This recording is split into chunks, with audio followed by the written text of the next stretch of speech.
Spock! Ship out of danger. Yes. Don't grieve, Admiral. It is logical. The needs of the many outweigh The needs of the few. or the one.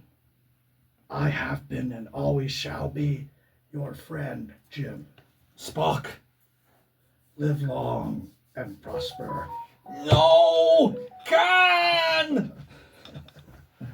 You're listening to the Red Book Show on Wexford New People's Movement Radio. I've got a quick anecdote about that. I need to tell this. Okay. I read, as part of my reading for teaching ethics at the university in Missouri, William Woods University, I read a book called The Ethics of Star Trek.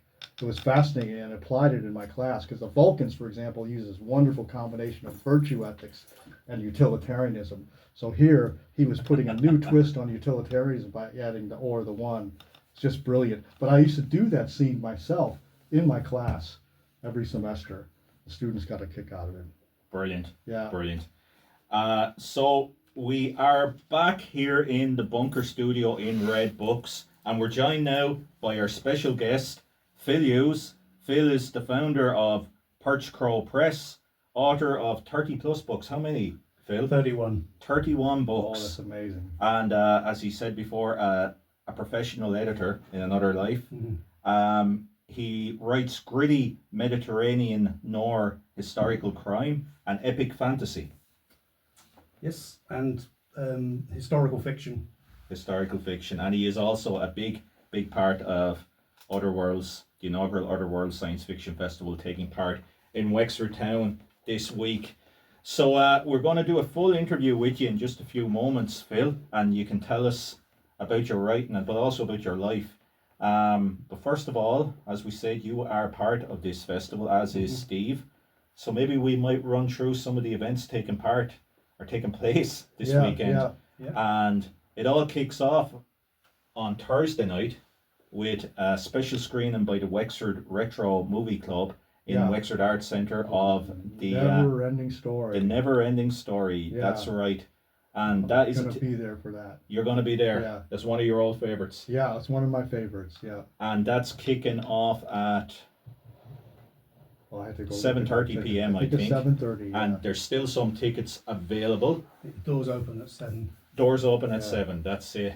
And then we move into Friday.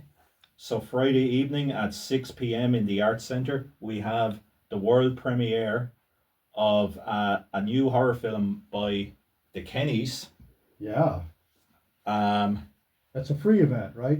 That is a free event, boy. It is ticketed. You got to get tickets. You friends of Red Books will definitely know the Kenny brothers, Shane and Andrew. Yeah. Shane runs the Driftwood sessions here every couple of weeks, and Andrew made a documentary that we were very proud of about the bookshop a number of years ago. That was a great documentary. So now that is filling up very quickly. Yeah. It is free, but you do have to Get yourself register. a ticket. You have to book a ticket to get in. At 7 p.m. on Friday evening, we have a screening of Metropolis, the classic science fiction film from 1929. Am I right? Yeah, around about 29. And that is taking place in Red Books Underground in Eclectic Avenue. And then at 9 p.m. that night, we have the official opening of Other Worlds. And as we said, we are a science fiction festival, so we don't abide by linear time and space rules. So the opening comes after some of the events, and that'll be Owen Colfer in dialogue with JJ Bird. As we said at the start of the show, we were giving away 2 tickets We are. to join us on the night. Yeah. And all we needed the listeners to do was tell us when myself and you spontaneously cut into a scene from Star Trek. We erupted Which- into Star Trek. Which too. we did. And one of you came in first, and that is Rory Reynolds. So Rory, you are the winner of 2 tickets to join us in the Arts Centre at 9 p.m.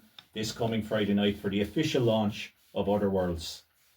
So contact us about that, Tony. We have your tickets here. So Saturday and Sunday are the main days for this festival, Phil, right? Yeah, that's when most things will be happening, I think.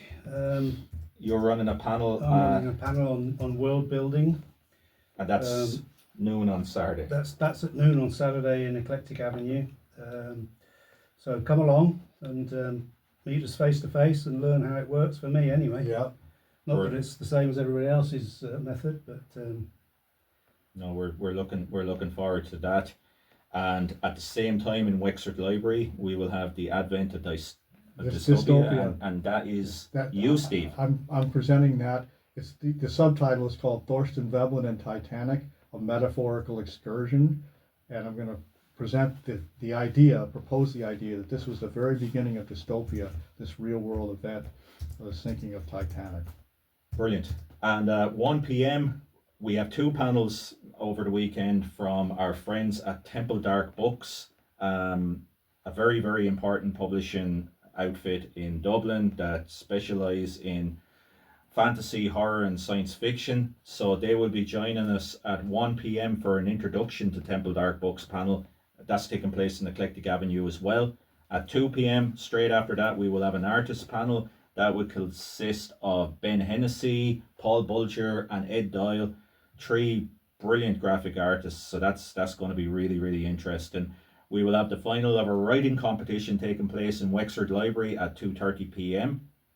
The Advent of Horror will also take place in the library at 3 p.m. Jamie T. Murphy will be chairing that, and I know he has Madeline Breen and Aaron Doyle, and I'm not sure who else, so that'll be really interesting. And then at 5 p.m. we will have the Temple Dark Books panel,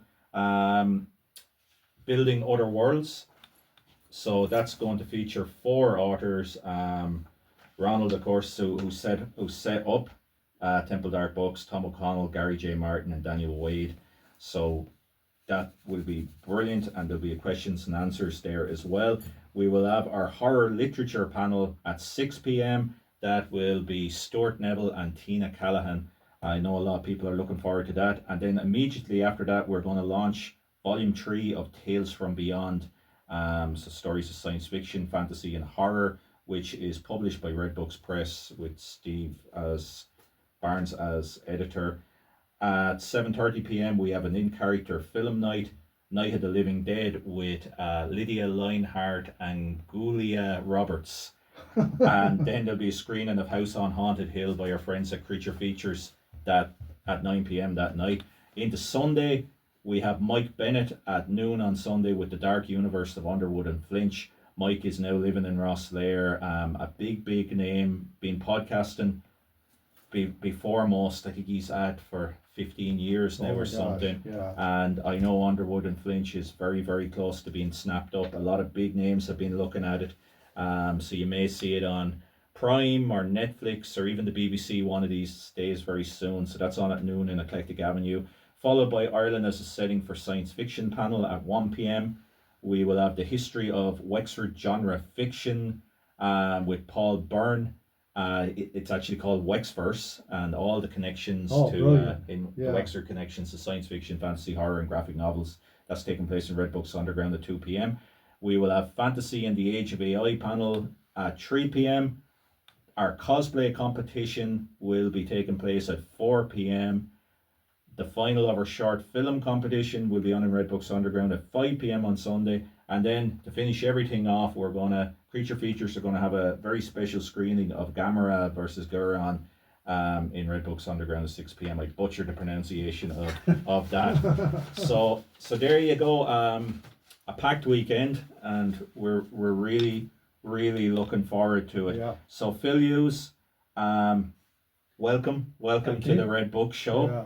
Yeah. It's great to have you here. Thanks. I know among the 31 books you've written is actually a guide for people to start to write and to get published, I suppose. Yeah, the whole process. a technical approach to novel writing. It's more of a sort of a document that outlines what I do to write a novel. Okay. It's not one of the usual textbooks that would say, well, do this, do that, do the other. How I set it up is I just described how I wrote. I used the book as a template, Mm-hmm. and described how I went about writing that book. So the first book in my the Iron Between trilogy, Hammer, was the main book that I used as the source for that Okay. that technical book, which I wrote whilst I was writing Hammer, the first book in the trilogy of Okay. the Iron Between. Well, let's go back to the very beginning. How did you start writing? What? I always wanted to be a writer. I was, I think, I read The Lord of the Rings in a week when I was stuck in bed with mumps. And that's when I first started to write after putting that book down. About how old were you then? I was about 12, Okay, 11 yeah. or 12. Okay. What was that book about? Um, I didn't actually complete any book until much later on. Well, I say much later on. I was around about 19 when I finished my first novel, which was called The Watchers in the Wasteland, Okay. and it was a dystopian / fantasy. I suppose similar to the Swords of Shannara. Some sort of cataclysmic event actually changed physics and nature, and magic became possible, and what have you. Although my book didn't have much magic in it, and it was rejected so many times that I gave up on it, put it on the shelf. And it's still there. You haven't. I dug it out of the family home's attic about 20 years ago. And I read through it, and it was patently obvious why it wasn't taken up by any of the agents that I submitted it to. It was awful, Okay. to use one word. But you know, we all have to learn a trade. We can't expect to be Yeah. brilliant at the beginning. But the idea itself, were you ever tempted to go back and rework it? Because it's a nice premise. I think it's been done. I'm trying to think now, but there was a specific novel that was very, very similar to what I wrote. Okay. I can't remember which one now. Not the Dice the Fire series, SM Sterling. No, I really can't remember. But I moved on anyway. As I got older, the next book I wrote was called The Man Who Wanted to Be Stephen King, which was it was The Man Who Would Be Stephen King. It was a play on the Man Who Would Be King by Rudyard great Kipling. title. Yeah. But again, that was rejected every time I submitted it. It was basically a commentary of well, I spent my life, my early career, travelling around Europe as a contract technical writer and editor. And it was a commentary of my experiences whilst moving from pillar to post. Yeah. At the time when I finished it, my sister was studying English literature at Oxford. Okay. And she gave it to her professor, and he had a look at it, and he said it was publishable, but agents didn't agree. Right. And has that been a theme right down through it? Because I know, talking to other writers, particularly in recent years, there's an idea that the publishing industry has contracted maybe, and we often say that maybe if somebody like Kurt Vonnegut or Philip K. Dick or even Hemingway came along now, they might get rejected and just be ignored. Well, in my personal experience of what's going on now, my personal experience, my personal opinion is that if you're not an ethnic minority or a well-known celebrity, your chances of getting a publishing deal are very, very slim indeed. Okay, so it's become more political and something that can be presented as a neat little package rather than... Yeah, it's. I think it's much to do with the changing face of publishing in general. You know, it's become so easy to self-publish today that publishers, the sort of the big five, for example, they're not going to take the risk. So is a mass market for books going away then? Or is it? Well, I think what's happening is the mass market has become flooded. Yeah. So you can't actually pick out, or the reader is looking for something to read, but they can't find anything because it's just that. I think I saw a stat published quite recently that Amazon actually had 1 million books published last year, ebooks. Yeah. Now there was a lot of them were AI generated, but A lot of them, yeah. Yeah. Mm. so the advent of AI into all this means it's becoming even more difficult to sell a book. So it's not only us indie authors and publishers that are having difficulty, the big companies are having difficulty.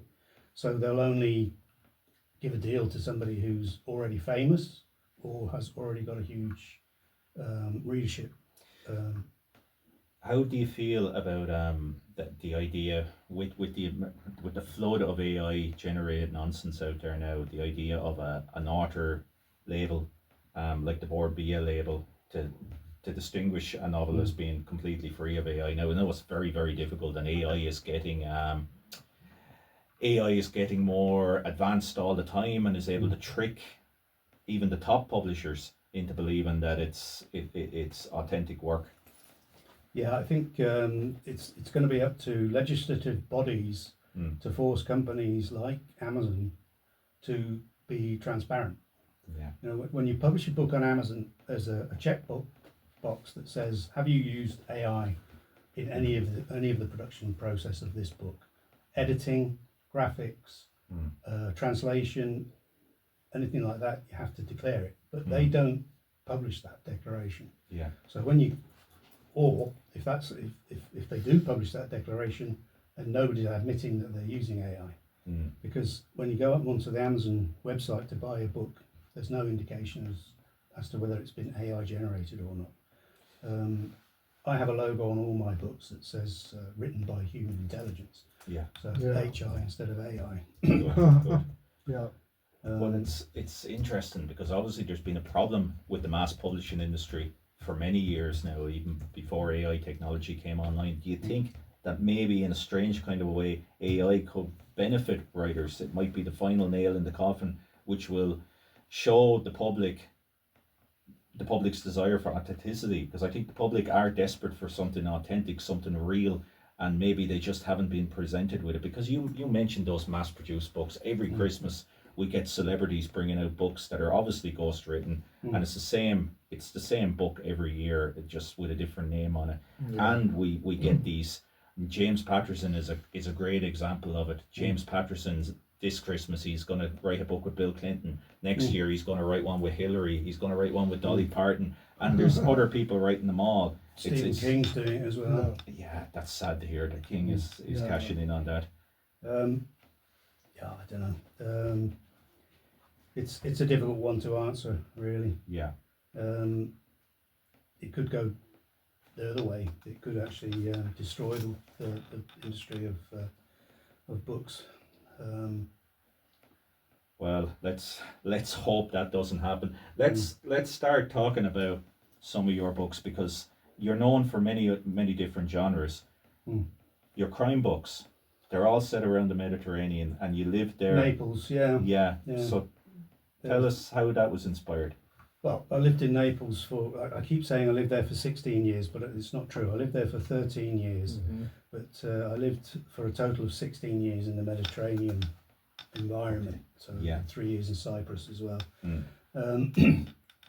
And I lived in a little fishing village 15 kilometres northwest of Naples back in the 1990s, and it was mafia based. Everything was controlled by the mafia. So I was right in on the base level with the mafia. So writing books based in that sort of environment had to happen, really. I was a writer, and any writer who's sitting in that environment's not going to ignore it. And how open was it? It was completely out in the open. It was sort of openly hidden, if you like. Okay. Nobody would admit that they were in the mafia. Yeah. But you knew who they were. Yeah. There was one old fellow who used to sit with a sheepskin coat on, regardless of the time of the year. Yeah. And it was like the old trope of the mafia don with his voice box, because he'd had his larynx removed because of throat cancer. Right. Talking in that way, with the box against the throat. Yeah. He invited me to go out on his Zodiac and get some guns. I think it was AK-47s off a Russian freighter. So I sort of knew then that he was in the mafia, Yeah. But, Wow. I had a friend who was actually a soldier in the mafia. He came and asked me to. He said he had an errand to run, and he asked Oh me my gosh. if I'd help him. I said yeah, sure. So I went along with him. He was looking for his Persian cat. So Right. okay. He said before we go and talk to everybody, he said I just want to run an errand in the house. And I followed him in, and he got a shoebox out from under his bed, and he got a Navy Colt 45 out of the shoebox. It's a huge cannon. Wow. Stuck it in his chinos, and basically the errand was going around all the neighbours, knocking on the door, and asking if they'd seen his Persian. And of course, he asked me along because I was 6'2", I think I was at the time. I'm Right. down a bit now. And the average height of Neapolitan men was 5'4". All right. So I was a giant, and he thought if I went along with him just to stand behind him, he wouldn't need to pull his Colt 45. And did he? Was he actually looking for a cat? He was looking for his Persian cat. And yeah. did he think somebody had? He thought somebody had stolen it from him. Oh wow. This same fella. I had a Kawasaki 400 motorcycle, and it was stolen from out the front of the apartment block. And I went down and I told this fella, I won't use his name, and he said, "Leave it with me, Phil." Or Peepo actually is what they called me, like Peepo Inzaghi. And I always found it a bit insulting because Peepo's a mop, basically. Yeah. Oh. But he said, "No, leave it with me, Phil." And he came back 3 o'clock with my Kawasaki, and he said, "That's a favour you owe me." You've all heard of that Yeah. Yeah. situation, but it was interesting times, and Must have been. Wow. they're great people. Yeah. They're very generous. They give you the last slice of bread, even the Okay. mafia guys. You know? Yeah. I think we'd been there about a week, and we got invited to a wedding, and it was straight out of the opening scene of The Godfather. You know, with all the weird music and dancing, and I remember we got a plate that was a platter of seafood, basically, and I thought that was it, right? So I ate mine, and all the kids around the table didn't really bother to eat theirs, so I ate all theirs as well. And it turned out it was the first of 16 courses. Oh my gosh. So it was. And refusal wasn't an option. No, refusal was definitely not an option. That's fascinating. And how many of those books have you done now? I've actually written 3 of the Mafia Noir. I sort of unpublished one of them because I didn't sell any at all. Okay. So I've actually written, the first one was called The Reticent Detective. Basically, it's this guy. His father commits suicide because the mafia keep burning down his tailor's shop Okay. because he won't pay his protection money. Right. And that was based on a friend of mine's actual situation. His father did commit suicide because they kept burning down his tailor shop. Oh So- my God. Most of the events in the books that I've written are real. You know, I've changed the wordings and I've changed the names, but they're actually events that I experienced. I remember my first editor saying to me, you know, why don't you choose to write about something you know? Excuse me, but everything that you're reading in this book is actually an event that I experienced or heard about firsthand. So, Wow. you know, What a question. Yeah. But they all get into the books. These experiences. We had a local junkie who did some selling on the side. Yeah. And the same Kawasaki 400 blew a tire out in the middle of nowhere and I had to leave it and get a bus back. And this guy said that he'd tow the bike back to the tyre fixer for me, as long as I ran a little errand for him, Yeah, another yeah. little errand, you know. Yeah. And his little errand was, he was out in the back of there's a place called Lago Patria where the Brits have an air force base, and there's lots of sort of empty streets. That's the best way you can describe them, empty streets. So they built the streets, but they never put any houses on them. You know? Oh, I've seen that before. It's a tax thing. Yeah. They start the building, they get a huge tax break to start the building, and then they stop it as soon as they've reached a certain point. But, so basically the errand with him was chasing this Fiat Punto around these empty streets with 4 African, they call them Mau Mau, that's a derogatory term. Okay. Basically, you know, it's African criminals that hang around the area of Naples in southern Italy, and they chased them around this place for about half an hour, and then eventually the African guys agreed to stop, and they stopped, and one fella took a condom out of his mouth, obviously full of heroin. I imagine it was heroin, white powder anyway. And I had to give this fella 150,000 lira, which sounds a lot, but it's not a lot, for this heroin. That was to pay for the bike tow, you know. Wow. So Wow. Well, that's all in those fascinating. books. That is fascinating. And definitely a reason to pick up those books. And we're gonna come back to your books in just a moment. First of all, I think we're gonna have a final song, Tony. Yep. So this is Rule the World by Aideen Narita. When we come back, we'll talk about Steve's alleged involvement in the mafia in the States. I think, oh, the thing was still on when you said that.